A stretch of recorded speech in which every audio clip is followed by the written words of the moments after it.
Salut à tous, allez aujourd'hui une petite vidéo, ça fait un petit moment que je ne suis pas venu sur YouTube, mais j'attendais d'avoir un produit qui sorte un petit peu de l'ordinaire avec des vraies nouveautés. Donc là cette fois-ci c'est sur la stack Auxbot Champ Racing. Je vais vous donner tous les détails, vous allez voir qu'ils ont fait des trucs qui sont vraiment sympathiques. Donc habituellement avec quoi je vole, je vais vous faire un petit tour de tout ce que j'ai pris plein de drones avec moi avec chacun des stacks différentes, des FC, des ESC différentes, comme ça vous allez voir un petit peu qu'est-ce que j'utilise en ce moment, qu'est-ce que je teste. Donc j'ai des drones avec la stack Aikon à pas cher, la petite stack à 50 €.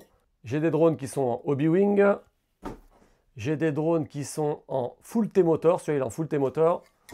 J'ai des drones qui sont en Aikon, une autre stack Aikon. J'ai des drones qui sont aussi en le vieux Airbot, pour ceux qui se rappellent. Airbot en version 1.4.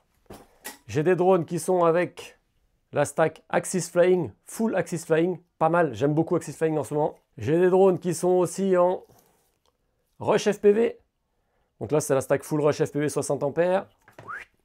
J'ai les drones qui sont aussi avec la Full HD0, ça marche bien aussi. Mais là aujourd'hui on va parler donc de la Auxbot H743 60 ampères 8S. Vous allez voir, ils ont fait plein de trucs vraiment sympas dedans. On dirait qu'ils ont écouté les pilotes depuis des années et des années, les trucs qui nous arrangent, les petits trucs qu'on veut au niveau de la hauteur. Bref, je vais vous mettre tous les détails. Voilà, je vais vous mettre en surimpression là, des photos et des vidéos qui vous montreront tous les détails au fur et à mesure que je vais parler. Allez chercher une petite bière, du popcorn, c'est parti parce que là, il y a quand même vraiment des petites nouveautés sympas qui, personnellement, moi, me hype beaucoup. Au niveau de la boîte, comme vous pouvez le constater, il y a vraiment beaucoup de choses à l'intérieur. Ils vous mettent l'XT60 à la bonne taille pour les drone racers avec le condensateur déjà directement positionné dans le petit TPU qui va bien avec les bonnes longueurs. Ils disent que les petits câbles du condensateur sont des low résistance, blablabla. À la limite, ça, on s'en fout un peu. Mais bon, c'est fourni avec, c'est déjà prêt et ça, c'est vraiment cool. Ils disent surtout que cet ESC, il est No Race Interruption. Ils disent qu'il ne fait pas de freeze. Les freezes, c'est quoi? Tu es en train de voler, tu as pris un crash et là, quand tu veux redécoller, tu as fait ton turtle mode ou autre, tu veux redécoller et tu as un moteur qui ne tourne pas. Ben ça, c'est ce qu'ils appellent des freezes. Ils disent que eux, avec leur nouveau firmware d'ESC, ils ont fait leur propre firmware, ils appellent ça OX32, ils disent qu'il n'y aura plus de freeze. Ça veut dire que tu cracheras et à chaque fois, soi-disant, les 4 moteurs repartiront tout le temps. Ça, je vous le dirai sous peu une fois que j'aurai mis une petite centaine de batteries dans la bouche. Mais en tout cas, ça, c'est vraiment un problème qui arrive sur d'autres ESC. Des fois, c'est la petite nappe entre les deux qui s'est défait. Ça vous est déjà arrivé plein de fois, je pense. Mais des fois, ça vient juste de ce qu'ils appellent une freeze d'ESC. Eux, ils te disent que ça n'arrivera pas. Ils te disent également que tu ne peux pas avoir de désynchronisation avec cette stack. Donc, on va voir un petit peu les specs dedans.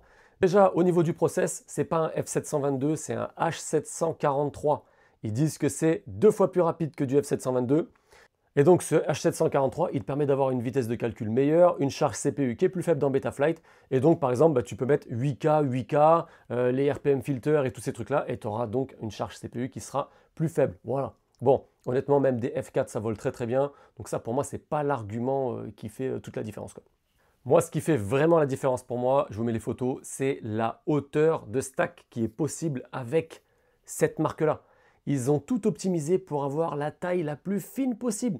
Regardez l'épaisseur de l'AFC. Ils ont mis l'USB carrément dans l'espacement de la PCB. Ça veut dire qu'au niveau finesse, on y gagne énormément. Là, par exemple, sur mon 533, ça permet d'avoir une hauteur de stack encore plus petite. Donc, de plus tout galérer pour rentrer le HD0 et tout ça, tout ça. Là, on a vraiment quelque chose de ultra fin, ultra propre. C'est vraiment génial quand tu as des tout petits bulles comme ça à monter. Donc au niveau de la taille déjà c'est dingo. Ils sont même allés dans le détail jusqu'à réduire la hauteur des écrous M3 pour venir au-dessus de la stack. Ils ont même mis l'outil imprimé en 3D dans la boîte pour pouvoir serrer ces trucs là. Ça c'est un petit détail mais c'est trop pratique. On est tous en train de galérer avec des pinces métalliques ou autres. Tu peux ripper et abîmer ta FC. Bon là ils t'ont mis tout con le petit outil en impression 3D qui te permet de venir serrer ces petits écrous. Et en plus, ils ont réduit donc la hauteur et c'est des écrous qui sont quand même nil stop. Donc avec le petit plastique qui empêche l'écrou de se desserrer. C'est pas mal. Alors vous allez voir aussi sur les photos, ils ont mis des nouveaux connecteurs qui sont très très fins. Donc on verra dans le temps si ça tient ou si ça tient pas. Mais en tout cas, c'est plus fin, c'est plus léger. Donc c'est sûr et certain que vu qu'en plus on peut réduire la taille des entretoises, on peut se retrouver avec des bulles qui sont encore plus légers. Donc ça, c'est vraiment intéressant. Ils ont mis aussi tout un système de LED que je vous fais tourner à l'écran. Bon, les LED, moi, pour la course, pour les entraînements, en tout cas, non. Pour la course, peut-être à la FRL, on va mettre des LED le soir. Donc ouais, ça peut être cool. Maintenant, pour l'entraînement, dès que tu rajoutes plein de LED, tout ça, tu as encore plus de chances de court-circuiter, de cramer des trucs. Donc ça, c'est pas mon truc, les LED. Au niveau de l'ESC, c'est un 60 ampères F4 qui prend jusqu'à 96 kHz. Bon, ça, c'est pas très grave puisqu'on aime bien le laisser assez bas pour que ça encaisse les turtle mode et que ça soit fiable dans le temps. Mais en tout cas, voilà ce qu'il peut prendre. Il est disponible soit avec le bon vieux MPU 6000 ou avec l'ICM 42688. Un autre truc qui est cool, tu veux régler ton drone, PID, RAID, ce que tu veux. Tu n'es même pas obligé d'avoir un PC avec le câble. Tu peux directement aller dans l'application SpeedDB sur ton téléphone, ta tablette, même ton ordi, directement en Bluetooth. Ils ont mis des LED indicateurs qui te permettent de savoir où t'en es de ta batterie. Vert, orange, rouge. Bon, honnêtement, ça, on s'en fout, mais c'est un gadget qui plaira à certains. Ils ont également plastidipé l'ESC et l'AFC dessus-dessous. Donc ça peut être cool aussi. C'est peut-être déjà arrivé à certains d'entre vous, mais ils ont mis une protection d'inversion de polarité sur l'AFC. Et malgré qu'ils utilisent leur nouveau petit système de pins très fines, ils ont quand même laissé un connecteur de taille habituelle pour pouvoir brancher le VTX HD0, O3, O4 et compagnie. Après, autre chose qu'ils ont fait qui est vraiment cool, c'est le méga manuel ultra détaillé avec absolument toutes les infos que tu as besoin, peu importe le VTX que tu as, le RX que tu as, le truc que tu vas utiliser ou pas, ou qu'est-ce. C'est vraiment ultra détaillé. Là, tu as vraiment tout. Tu peux pas te louper, quoi. Celui qui arrive à se louper, à cramer son build avec ça, bah, arrête le FPV, quoi. Il y a même dessus, comme sur certaines vieilles FC, un pad qui te permet d'alimenter ou non le VTX directement avec un switch de la radio, donc ça c'est toujours cool. Après, un truc moi qui me plaît particulièrement, c'est quand même le fait de pouvoir soit brancher la prise ou soit de souder directement sur des pads. Ils ont mis les deux options. Là, ce qu'on va faire, c'est que je vais monter un build directement avec les prises branchées dedans, comme ça on verra si ces nouvelles petites connectiques tiennent avec les crachats à répétition des entraînements. Et ce que je ferai, c'est que j'en montrerai aussi un autre avec tout directement soudé pour avoir le maximum de fiabilité dessus, quoi. Donc là, j'ai monté le premier dans un 533. On va voir un petit peu ce que ça donne en vol. Eh ben, très vite, hein, je pense demain, après-demain, on va déjà commencer à lui mettre quelques batteries dans la bouche. Et regardez la taille de stack qu'on peut avoir, quoi. Ça devient tout petit, tout est bien pensé. L'USB, nickel, il n'y a rien qui peut se toucher. Ils vous fournissent tous les petits spacers qui vont en dessus, en dessous, sur les côtés, derrière, devant. Bref, tu ne peux pas te louper.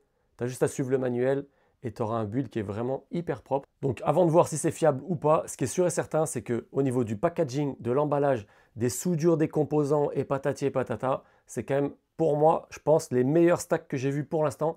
Et je précise que la marque, elle ne me paye pas du tout, que j'ai aucun contrat avec elle, que j'en dise ce que j'en veux. Donc voilà. Le prix en plus pour l'instant, il est super correct. On est à 110 balles directement sur leur site. Je ne sais pas encore quel shop va les rentrer, est-ce que ça sera DFR ou autre. Donc voilà, j'espère que cette petite présentation de la nouvelle stack de chez Auxbot vous a plu. Si vous voulez voir qu'est-ce que ça donne et est-ce que ça tient dans le temps, n'hésitez pas à vous abonner et surtout à venir tous les mercredis soirs sur les lives Twitch, Kick, ils sont même sur YouTube d'ailleurs. À très vite pour voir si c'est fiable.